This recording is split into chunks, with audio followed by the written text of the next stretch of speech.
बाहिर जाने प्रोसेस चाल्दा चाल्दै पनि बाटो फुकाउनलाई एकचोटि सम्पर्कमा आइदेऊ भनेको मैले तिमीलाई जसरी भए पनि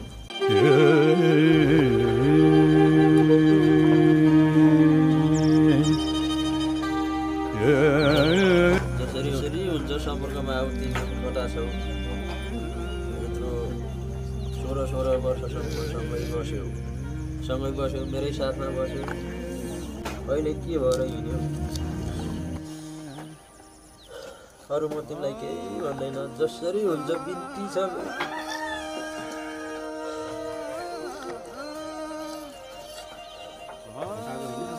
सम्पर्कमा आइदियो मलाई के भयो? दुईजनासँग बोलेको अरे भनेर सुनेको बोलेको थिएँ होइन। अब कहाँ गयो के गरेको थिएँ, अब कोसँग के कसो हामीलाई त बिर्से कमसेकम उसको छोराछोरी छ नि, उसको लागि हो भने चाहिँ त्यो कन्ट्याक्टमा आओस्, सम्पर्कमा आओस्, त्यही नै हो भन्नु त। यत्रो दिन छोरा यस्तो थिएँ होइन, के गर्नु। अरू बेला सधैँ अब पुसाइ नहुँदाखेरि सधैँ 10 बजेदेखि 12-1 बजेसम्म ननस्टप फोनमा बोल्थ्यो। अनि त्यो दिन अरू केही याद आएन। अनि तपाईँको श्रीमतीको माइती पछितिर थाहा छ कि छैन? माइती पक्षतिर पनि थाहा छ सर। उहाँको एकजना आमा र एकजना भाइ मात्र हुनुहुन्छ। भाइको पनि अस्ति भर्खरै विवाह भएको। भाइ पनि विदेश हुनुहुन्थ्यो, अस्ति भर्खरै आएर विवाह गर्नुभयो। एकजना बुहारी हुनुहुन्छ, एकजना आमा हुनुहुन्छ। उहाँको बाबा हुनुहुन्छ, भाइ एकजना भाइ हुनुहुन्छ मेरो सानो, उहाँ पनि आउनु भएको छ यहाँ। अरू माइतीलाई सबै सालो भाइले पनि उहाँको भाइले पनि खोजतलास गरिराख्नु भएको छ। खोज्ने कहाँ गयो कता गयो के भयो धेरै टेन्सनमा हुनुहुन्छ। भाइ पनि हिँड्दै हुनुहुन्छ मसँगै, खोज्ने काममा मसँगै हिँड्नुभएको छ। मलाई सपोर्ट दिइराख्नु भएको छ। खोज्नुपर्छ भिनाजु उहाँ पनि आउनुभएको छ।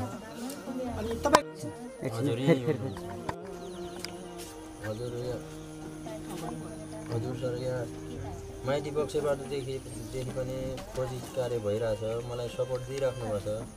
घाम पानी नभनी हामी हिँडिराखेको छौँ, सँगै साथमै हिँडिरहेको छौँ।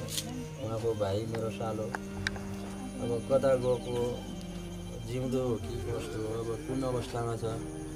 भाइले पनि उहाँको मम्मीले मेरो सासु आमाले पनि खोज्नुपर्छ, कता गएको के गरेछ, अब मान्छेसँग गएको कि कता गयो के गर्यो, कतै के गरेर गएर केही गर्यो कि भनेर खोजी कार्य गरिराखेको सर। अब अहिलेसम्म हामी यस्तो दुःख गरेर हिँडिरहेछौँ, घाम पानी नभनी हिँडिराखेका छौँ, खोजिराखेका छौँ। अब अहिलेसम्म भेट्न पाएको छैन, सम्पर्क भएको छैन। कहाँ छ? सकेसम्म हजुरहरूको यो मिडियाको सहारा लिएर भेट्ने आश गरेर हजुरलाई बोलाएको मैले। कता छ जसरी हुन्छ खोजिदिनु पर्यो। र तिनी पनि अलिकति सोचेर अब छोराछोरी अब माइतीहरू मलाई त अब तिम्रो मन मर्यो होला, माया मारेर हिँड्यो। छोराछोरीको लागि भए पनि अब म बाहिर जाने प्रोसेस चाल्दा चाल्दै पनि तिमी हिँड्दियौ। अब त्यही छोराछोरीको लागि भए पनि मलाई बाटो फुकाउनलाई एकचोटि सम्पर्कमा आइदेऊ भनेको मैले तिमीलाई जसरी भए पनि। तिमीलाई अब मैले गाली के गर्नु, अब सबैको मन हो, जे आफ्नो मन आफूलाई जे लाग्छ त्यही गर्ने हो। गऱ्यौ, तिमीलाई मन लाग्यो गऱ्यौ। छोराछोरीको लागि भए पनि मलाई मेरो काममा बाधा नअड्काइदेऊ भन्न चाहन्छु।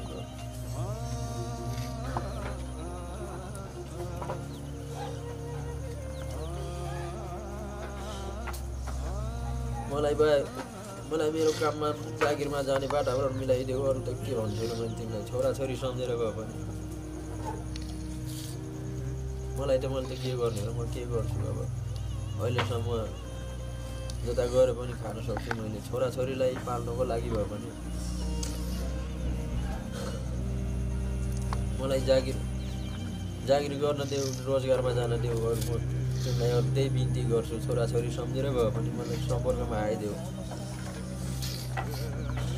जसरी हुन्छ सम्पर्कमा आऊ तिमी कता छौ यत्रो 16 वर्षसम्म सँगै बस्यो मेरै साथमा बस्यो अहिले के भएर हिँड्यो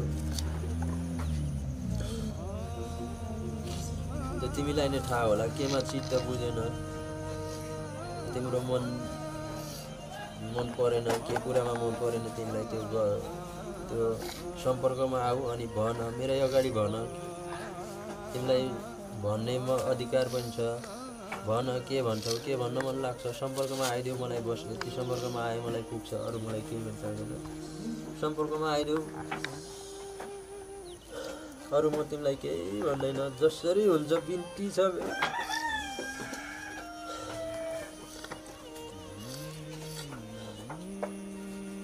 सम्पर्कमा आइदेऊ मलाई यति भइ पुग्छ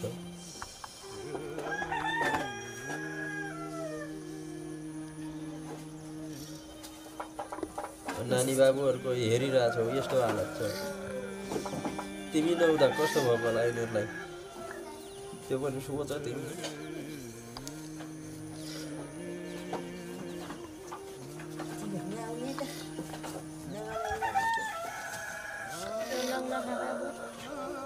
अरू त म तिमीलाई केही भन्न चाहिनँ के भन्छु र अब अरू केही भन्न चाहिनँ भने त्यही सम्पर्कमा आइदियो मलाई सम्पर्कमा आयो भने म खुसी छु कहाँ छौ भनेर मलाई थाहा त हुन्छ कमसेकम यो तरिकाले बसेको रहेछ यस्तो रहेछ मलाई त्यो थाहा हुन्छ मेरो मन हल्का हुन्छ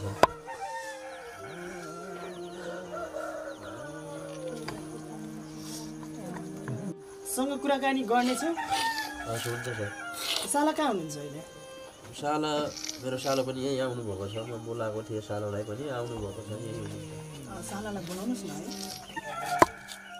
शुभ नाम तपाईँको सुभाष कहाँ हजुर यो कसरी भयो तपाईँलाई के कुरा थाहा छ थाहा छैन थाहा भएको भए पत्ता लागिहाल्थेन केही थाहा छैन जे होस् तपाईँहरूले चाहिँ खोजी गर्दै हुनुहुन्छ हामी खोज्दै हो कि अब भयो आज 5 दिन पनि भइसक्यो है खोजेको यसमा पत्तै लाग्यो कहाँ छ मरेको कि बाजेको होइन अब त्यो त थाहा छैन कहाँ छ चाहिँ त पत्ता लागेको छैन अब खोजिन त अब खोजिरहेकै जारी छ अनि तपाईँको दिदी कोसँग बोलेको र कोसँग सम्पर्कमा हुनुहुन्थ्यो त्यो कुराहरू तपाईँलाई थाहा छ कि छैन हामीलाई त केही थाहा छैन अब अहिले अस्ति हो भने थाहा भएको होइन अब त्यो पनि अरूले सुनाउँदाखेरि जति पनि एक दुईजनासँग बोलेको अरे भनेर सुनेको मात्रै त्यो हामीलाई थाहा छैन खै त्यो पनि अब कोसँग बोलेको थियो होइन अब कहाँ गयो के गरेको थियो अब कोसँग के कस्तो भयो त्यो त हामीलाई के थाहा थियो हामीलाई केही थाहा थिएन छैन त्यस्तो छ थाहा त अब कहिले अब थाहा भएको भएदेखि त अब भन्नुहुन्थ्यो अब थाहा नै छैन अब के हो कसो कहाँ कोसँग थियो थाहा छैन त्यो बारेमा त अनि तपाईँको दिदी खेतमा जान्छु भनेर काम गर्न जान्छु भनेर हिँड्नु भएको रहेछ अनि छरछिमेकीले कसैले देख्नु भएन खेतमा जानुभएको उहाँलाई अब म त होइन म त अब माथि गएँ अरे मलाई त अब कसरी थाहा हुन्छ र नि अब यता उसको खेत अब तलतिर अब उता गएको अरूले देखेको अरे भन्ने सुनेको अब खै हामी त माथि हामीलाई त केही थाहा छैन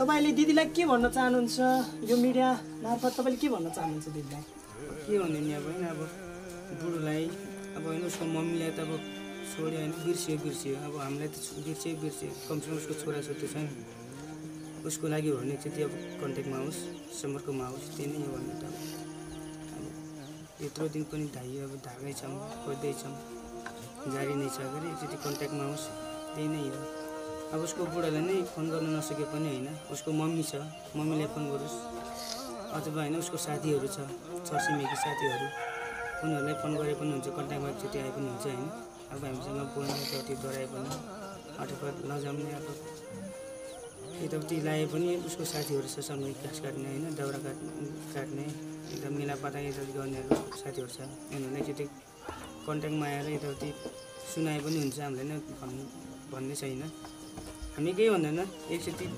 तपाईँहरूले हेरिरहनु भएको छ यस भिडियोलाई धेरैभन्दा धेरै माया गरिदिनु होला ठाउँ ठाउँमा पुर्याइदिनु होला सेयर गरिदिनु होला अनि एमाची दिदी तपाईँ जहाँ हुनुहुन्छ जस्तो ठाउँमा हुनुहुन्छ कतै लुकेर बस्नु भएको छ कतै कसैको दबाबले तपाईँलाई कतै आक्रमण गरेको छ कतै तपाईँ जहाँ हुनुहुन्छ जस्तो हुनुहुन्छ तपाईँ जसरी भए पनि तपाईँको घर समेतमा चाहिँ सम्पर्कमा आइदिनु होला किनकि तपाईँको भाइ श्रीमान छोरा छोरी लगायत सबै परिवारहरू रुनु भएको छ तपाईँलाई निकै नै माया गर्नुहुन्छ र निकै नै साथ दिने श्रीमान हुनुहुन्छ तपाईँ जसरी भए पनि एकचोटि सम्पर्कमा आइदिनु होला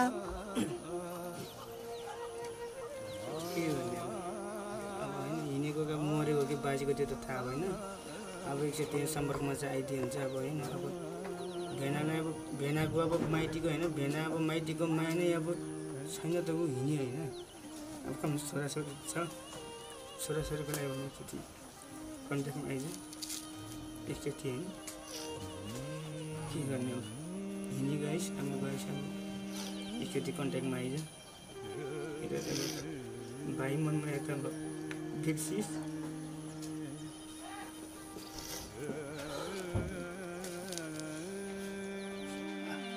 अनि तपाईँको श्रीमतीको बारेमा तपाईँको छर छिमेकी साथी सङ्गीलाई त थाहा होला नि त के कस्तो भएको भन्ने कुराहरू सर उहाँको साथीहरूले अब एक दुईजना साथीहरू हुनुहुन्छ फोनमा बोलेर हिँड्थ्यो अरे तर उहाँहरूले अहिले पहिला मलाई त्यस्तो जानकारी गराउनु भएन जब अहिले यस्तो घटना घटिसक्यो यस्तो भइसक्यो ऊ हिँडिसक्यो त्यसपछि बल्ल मात्र मलाई जानकारी दिनुभयो यसरी बोल्नुहुन्थ्यो हामी सम्झाएको पनि सुन्नु भएन हाम्रो कुरा भन्नुहुन्थ्यो अनि मैले भने तपाईँहरूले मलाई पहिल्यै जानकारी दिएको भए केही हुन्थ्यो कि उहाँको माइतीतिर भाइहरूले पनि सम्झाउनुहुन्थ्यो मैले सम्झाउँदा केही हुन्थ्यो कि भन्दाखेरि उहाँहरूले भन्नुहुन्थ्यो अब तपाईँहरूको यस्तो बाहिरबाट देख्दा हेर्दाखेरि राम्रै बस्नुभएको थियो मिलेरै हिँड्नु पर्थ्यो यस्तो देखेर अनि हामी यस्तो कुरा गरेपछि झगडा हुन्छ भनेर हामी त्यही कारणले नभनेको भन्ने कुरो पनि गर्नुहुन्छ थाहा रहेछ एक दुईजनालाई बोलेको उहाँको भनाइअनुसार मलाई त केही थाहा थिएन भएन अब म घर पनि नभएको उहाँको भनाइअनुसार चाहिँ उहाँहरूको लगभग 2 वर्ष जति भएको रहेछ यिनीहरूको कुरा भएको त्यस्तै कुरा गर्नुहुन्छ उहाँहरूले अब कसरी भयो अब मैले नदेखेको कुरा होइन मैले होला 2 वर्ष भयो भन्न सक्दिनँ होला उहाँहरूसँगै घाँस काट्ने सँगै दाउरा काटेर हिँड्ने मेलापातसँगै हिँड्ने साथीहरू उहाँहरू अनि उहाँहरूले पनि कहाँको त यो मान्छे को हो हेर्छु मैले कहाँको बोली सुनाउनु भन्दा त्यो केही दिनु भएन अरे क्या यहाँको यो ठाउँको पनि भन्नु भएन अरे नाम पनि भन्नु भएन अरे यो मान्छे हो भनेर अनि उहाँहरूले त्यही सुनाउनुहुन्छ अनि अरू त मलाई त के थाहा र उहाँहरूले भनेको अनुसार त्यही कुरा गरेको मैले अब मैले अरू केही जाने छैन यहाँको अहिले जो मेरो अब भुबु भनौँ होइन अब मैले त भुबु श्रीमती अब हिँडेको केटो कहाँको के हो केही थाहा छैन अब ठाउँ थाहा भयो त हुन्थ्यो उहाँहरूले त्यस्तो कुरो गर्नुहुन्थ्यो सम्झाउँदाखेरि तपाईँ हिँड्ने हो र एकजना उहाँको माइजू पनि पर्ने हो उहाँले तपाईँ हिँड्ने हो र भान्जी छोराछोरी यस्तो नरोनु तपाईँलाई यस्तो सुखमा यतिको सुख तपाईँले पाउनुहुन्न जानुभयो भने भन्दाखेरि यस्तो कुरा सोद्धाखेरि म त अलिक पैसावाल भेट्यो भने त हिँड्छु माइती पनि त्यस्तो कुरा पनि गर्नुहुन्थ्यो अहिले आएर सुनाएको उहाँहरूले मलाई भन्नुभएको पहिला त थाहा थिएन केही भन्नुभयो एक दुईजना हुनुहुन्छ सर त्यो उहाँहरूसँग सँगै धेरै मिल्ने हिँड्ने चाहिँ एक दुईजना हुनुहुन्छ अरूलाई त त्यति खास त्यस्तो छैन हजुर सर अनि त्यही 2 जना हुनुहुन्छ एकजना त यहीँ पनि आउनुभएको छ मेरो छिमेकी हो उहाँलाई पनि यस्तो बोलेको फोनमा बोलेको कुरा थाहा छ मसँग बोलेको र ऊ अहिले गएको केटोसँग बोलेको उहाँहरूलाई थाहा हुँदो रहेछ मसँग बोल्दा अर्कै टाइपले बोल्ने खुला बोल्ने उहाँसँग बोल्दा अलि भित्रभित्र जस्तो अब अरूले थाहा नपाओस् डर गर्ने तरिकाले बोल्ने रहेछन्। अनि उहाँ साथीहरूलाई थाहा हुँदो रहेछ अनि कोसँग बोलेको भन्दाखेरि एउटा एकजना छन् हुनेवाला हो के भन्नुहुन्थ्यो, त्यस्तो पनि भन्नुहुन्थ्यो अरे। अनि उहाँको साथीहरूलाई पनि थाहा छ बोलेको, छिमेकी नै हो, उहाँहरू पनि हुनुहुन्छ। एकजना त यहीँ हुनुहुन्छ, मसँगै हुनुहुन्छ उहाँको साथी। एकजना चाहिँ अहिले यता मैले भेला गर्न बोलाउन सकिनँ उहाँलाई चाहिँ, अब काम व्यस्तताले गर्दा उहाँ आफ्नै काममा हुनुहुन्छ। हुन्छ, उहाँसँग पनि केही कुराकानी हामी जोड्नेछौँ। नमस्कार तपाईँलाई। नमस्कार, हजुरको शुभ नाम? मेरो मालती राणा। मालती राणा। हजुर। हजुर, अनि एमाचिदीको बारेमा तपाईँलाई के कस्ता कुराहरू थाहा छ? अब त्यस्तो भन्दा पनि अब माथि हुँदा त सबै कुरा थाहा हुन्थ्यो, यहाँ तल झरेर अब त्यति साह्रै भेट पनि हुन्थेन। अब भेट हुँदाखेरि अब बोल्थ्यो पहिला पहिला जस्तो, अब मसँगै यहाँ तल झरेर त्यति उस गर्थे। त्यही त तपाईँसँग चाहिँ केही कुराहरू चाहिँ सेयर हुन्थ्यो होला नि त, तपाईँलाई बताउनु हुन्थ्यो होला, म यस्तो छु उस्तोसँग बोल्छु भन्ने कुराहरू तपाईँलाई बताउनु हुन्थ्यो होला नि त। बताउनु भन्दा पनि अब सँगै हिँडेको, अनि सँगै हिँड्दाखेरि बोल्थ्यो, अनि बोल्दाखेरि कोसँग बोलेको हो र भन्दाखेरि अब साथीसँग बोलेको भन्थ्यो, कहाँको हो र त्यो भन्दा पनि अब एक दुई फेरा सोद्धा त भनेन, अनि पछि पछि सोद्धाखेरि भन न के हो र तिम्रो मिल्ने साथी हो म, मैले कसैलाई नि भन्दैन, तिमीले अरूलाई भन्छ होला भनेर होला डराएर नभनेको, मैले कसैलाई नि भन्दैन भन्दाखेरि खोइ त्यति साह्रै थाहा छैन मलाई। त्यो उसको पूर्व पाल्पा भन्छ के अरे भन्दै थियो, अनि पूर्व पाल्पा भनेको कहाँ हो र भन्दाखेरि खोइ अब मलाई त्यस्तै भन्यो। अब त्यो त थाहा भएन, अब सोद्धाखेरि घर कहाँ हो र भन्दाखेरि पूर्व पाल्पा भन्छ के अरे त्यति थाहा छैन भन्दै थियो। अनि त्यसो भए खोइ फोटो होला नि, फोटो भए खोइ हेर्छु मैले भन्दा पनि अब आफूहरूले त हेर्ने फाल्ने गर्ने रहेछ। अनि मैले धेरैचोटि भने खोइ अब साथीमा अब के हुन्छ र केही पनि हुन्न, मैले कसैलाई नि भन्दैन भन्दाखेरि अब फोटो छैन भनेर देखाइन। अनि आफूहरू भिडियो कलमा बोल्ने, अनि म त्यही हुँदाखेरि खोइ त त्यसो भए मैले भिडियो कलमा हेर्छु नै एकचोटि कस्तो रहेछ र त्यो मान्छे भन्दा पनि मलाई मात्रै हो यता हेर्ने, आफूले त कहिले पनि होइन देखाउने भनेर अनि भिडियो कलमा पनि देखाइन। अनि नाइबा यस्तो अब फोटो देखाऊ भन्दा पनि मान्दैनौ, के अरे भिडियो कलमा हेर्छु भन्दा पनि देखाउँदैनौ। त्यसो भए यो केटाको को रहेछ र कस्तो रहेछ र यसको भोइस भए पनि सुनाउन, मैले सुन्छु भन्दा पनि त्यो पनि सुनाइन। अब त्यस्तो गर्दै अनि पहिलेदेखि बोलेको र तिमी यसरी फोनमा कताको केटासँग बोलेको र भन्दाखेरि अब भयो पर्जो 6 महिना भइसक्यो भने कुन महिनादेखि बोलेको र त्यत्रो भइसक्यो, अनि सधैँ मसँग हिँडेको मान्छे नि किन भनेनौ त मलाई भन्दाखेरि अब भन्न पनि कसरी, अब डर लाग्ने, भन्न त कति मन लाग्थ्यो तर के गर्ने, अब भन्न सकेनन्, त्यही भएर नभनेको। 5-6 महिना भइसक्यो भन्थ्यो के अरे, यो असारमा त 2 वर्ष भइसक्यो।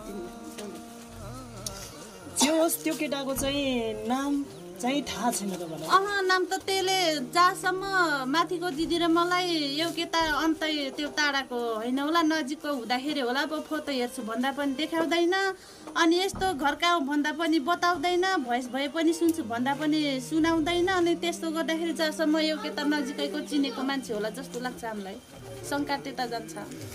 पूर्व पाल्पा भन्नुभयो? हजुर। अनि तपाईँले एमाचिदीलाई कहीँ गएको देख्नु भएको थियो? हजुर, अब देखेको भन्दाखेरि मलाई बिहानै त्यो 8 बजीतिर फोन गर्दै थियो, अनि किन हो र भनेर अनि मैले फोन उठाएँ। अनि फोन उठाउँदाखेरि म त खेतमा जाने उस साथी खोजेको होला भनेर उठाएँ। अनि आफूले भन्यो आज नानीहरू स्कुल जाने हो कि आउँछन् कि आउँदैनन् भन्दै थियो। आउँछ भन्यो, अनि मैले सोधेँ तिमी आज कता जाने हो र भन्दाखेरि अब खोइ कता जाने हो भन्दै थियो। अनि खेतमा जाने होइन भन्दा खोइ थाहा छैन भन्यो। अनि त्यो दिन अरू बेला सधैँ अब मलाई त के थाहा त्यो हिँड्छ यस्तो गर्छ भनेर मलाई थाहै थिएन। अनि म यहाँ अरू बेला पस्ने मान्छे पनि त्यो दिन पसेन। अनि म सरासर खेतमा गएँ। अनि खेतमा जाँदाखेरि अब मैले पानी हेरेर आएँ। अनि आउँदाखेरि त्यता उसले आधी बिचमा पुगिसकेको रहेछ। अनि मैले त मेरै सुरुमा हिँडेको थिएँ, उसले मलाई देखेर हाँसेको थियो अनि हाँसेको रहेछ। अनि मैले अनि उसलाई झ्याप्पै देखेँ अनि म पनि हाँसेँ। अनि भने कता हिँडेको र तिमी भन्दाखेरि खेतमा हिँडेको भन्यो। अनि बिहान त खेतमा जान्न भनेको होइन र भनेको होइ थियो के अरे एकचोटि यसो हेर्न जाम भनेर गएको थियो गयो। अनि मैले फेरि अरू त केही ख्यालै गरेन। अरू बेला सधैँ अब पुसाइ नहुँदाखेरि सधैँ 10 बजेदेखि 12-1 बजेसम्म ननस्टप फोनमा बोल्थ्यो। अनि त्यो दिन अरू केही याद आएन। अनि फोनमा बोलेछ कि बोले छैन भनेर आफ्नो कानमा इयरफोन चाहिँ मैले यहाँ गरेँ। अनि त्यो उसमा आफ्नो हातमा झोला बजैले यहाँ फ्यान्सी झोलामा एक झोला के हो लिएर गएको भन्नुभएको थियो। मैले चाहिँ त्यो अब मलाई देखेर सायद त्यो मकैबारीपट्टि उस भयो, म दाबेर त्यो दाहिने उसदेखि करस भयो। अनि त्यो झोलाहरू देखेन। अनि मैले यो मान्छे कता हिँडेको होला भनेर अनि यता अलिक उता पुगेर अनि फेरि पछाडि फर्केर हेरेँ। अनि मैले त्यतिसम्म पछाडि फर्केर हेर्दाखेरि आफू हिँडेको छ। त्यो हिँडेको मान्छेले पनि त्यति साह्रै मिलेको साथीलाई पनि त्यसले एकचोटि पनि पछाडि फर्केर हेरेन। अनि त्यति हो। त्यति हो नि त। अनि यहाँसम्म तपाईँले एमा दिदीलाई के भन्न चाहनुहुन्छ अन्तिममा? अब के भन्ने हो र, अब म पनि महिला हो, तिमी पनि महिला हो। अब जहाँसम्म तिम्रो बुढालाई त माया लाएर नलाएर त होला नि छोडेर हिँडेको। अब हिँड्यौ ठिकै छ। अब जहाँ छौ कहाँ छौ, बाँचे छौ कि मरेछौ कि कहाँ छौ के गर्दैछौ, जुन अवस्था जुन कुनामा भए पनि अरूलाई नसम्झे पनि दुईटा नानी र बाबुलाई सम्झेर जसरी भए पनि जुन ठाउँमा भए पनि एकचोटि सम्पर्कमा आऊ। तिम्रो बुढालाई फोन गर्न नसके पनि मलाई गरे पार मेरो नम्बर तिमीलाई थाहा छ। नाइभा मलाई नगरे पनि माथि त्यो उसलाई दिदीलाई गरे पनि दिदीको नम्बर छ। जहाँ छौ जुन कुनामा छौ एकचोटि तिम्रो जसरी भए पनि तिम्रो दुईटा नानी बाबुलाई सम्झेर सम्पर्कमा आऊ भन्न चाहन्छु। सन्चै हुनुहुन्छ? सन्चै छोरा। तपाईँको बुहारी पर्छ है? हजुर। कुन चाहिँ बुहारी पर्छ तपाईँको? कान्छी बुहारी। बुहारीले चाहिँ यहाँ घरबाट निस्किँदा चाहिँ तपाईँलाई थाहा छ? थाहा छ, देखेको हो। बाँकी मैले खेतमा जान्छु भनेको थिएँ के अरे त्यहाँ मैले खेतमा जाने भनेर निस्किथ्यो। अनि फेरि घर आयो। पहिला त रित्तै हो निस्केको। अनि फेरि पछि फर्केर त्यो धारामा हातखुट्टा धोयो। अनि हातखुट्टा धोएर भित्र गएर एकछिन बसेर त्यो झोलामा कपडा होसा हालेको मैले आफ्नो छोराछोरीको स्कुलले कपडा उता सिलाउन लगेको त होला भने के ल्यागिस् पनि भनिनँ, केही पनि भनिनँ। मैले त थाहै भएन त्यो कपडा लगेको होला छोराछोरीको सिलाउन बनाउनु भनेर। के लग्यो पनि मैले भनिनँ क्या। त्यसो भए तपाईँले बुहारीलाई चाहिँ के लगिस् कस्तो लगिस् भन्ने के कुरा पनि सोध्नु भएन है? नसोधिनँ। अनि तपाईँलाई चाहिँ बुहारीले चाहिँ खेतमा जान्छु भनेर भन्नुभएको थियो? हजुर। म कता जाने हो आज भन्दाखेरि खेतमा जाने त होला नि भनेको थियो पहिला। खेतमा चाहिँ के काम गर्नको लागि? पानी लाउनको लागि। केही सामानहरू लग्नु भएको थियो? त्यही खन्ने चिजहरू केही खेतमा? केही पनि लगेन, त्यो झोला मात्रै लिएर गएको। अरू त लगेन पर्ने कुरा। कोदाली पनि लगेन, केही पनि लगेन। उसले त बैशाखी हिँडिहाल्ने भन्थ्यो। आजकल त बैशाखी हिँडिहाल्दैन क्या। कोदाली पनि लगेन। दिउँसो 12-15 भएको थियो क्या। पहिला साझै बर्खा हेर्दै जाँदै गऱ्यो, केही पनि भनेन। छोरा रुनु भएको छ, नातिनाहरू रुनु भएको छ, नाति रुनु भएको छ? छोरा त मम थाहा पो भन्दा पनि सक्दैन। आफ्नो परिवार के अरे श्रीमती के अरे छोराछोरी पनि हुने उनीहरू रुन्छ, म पनि रुन्छ। म त बुढी मान्छे। बुहारी बस्ला र बुहारी छ, बुहारीले गर्ला, मलाई काम सघाउला भनेर आश गरेर बसेँ। त्यो फोनमा बोलेको मलाई थाहा भयो, फोनमा बोलेको होला भनेर मेरो 10 वर्षमा 1 वर्षले पनि सिटाएको थिएन। मैले गीत सुनेको भनेको थिएँ। तपाईँले चाहिँ बुहारी नानीलाई के भन्न चाहनुहुन्छ अन्तिममा? के भन्न चाहनुहुन्छ तपाईँले? बुहारी नानीलाई मैले के भने, मैले आएदेखि 1-2 के अब बन्न मन थियो के अरे अरू त के भन्ने छिटो आउनुहोस् जहाँ छन् जस्तो ठाउँमा छन् फर्केर आऊ त भन्न चाहनुहुन्छ होला नि त हजुर कता छ कता कता म आफू कता छ कता मलाई थाहा छैन के यहाँ आइदिए हुन्थ्यो के अरे खेर आफूको मलाई माया थियो कि थिएन मेरो भर माया थियो के अरे हुन्छ आमा तपाईँको बुहारीलाई हामीले खोज्ने प्रयास गर्छौँ चिन्ता नगर्नु होला है हवस् बाउ एमाची दिदी तपाईँ जसरी भए पनि तपाईँको परिवारसँग सम्पर्कमा आइदिनु होला यदि तपाईँसँग परिवारको सम्पर्क छैन भने चाहिँ हामीलाई कन्ट्याक्ट गर्न सक्नुहुन्छ 98 613 62 316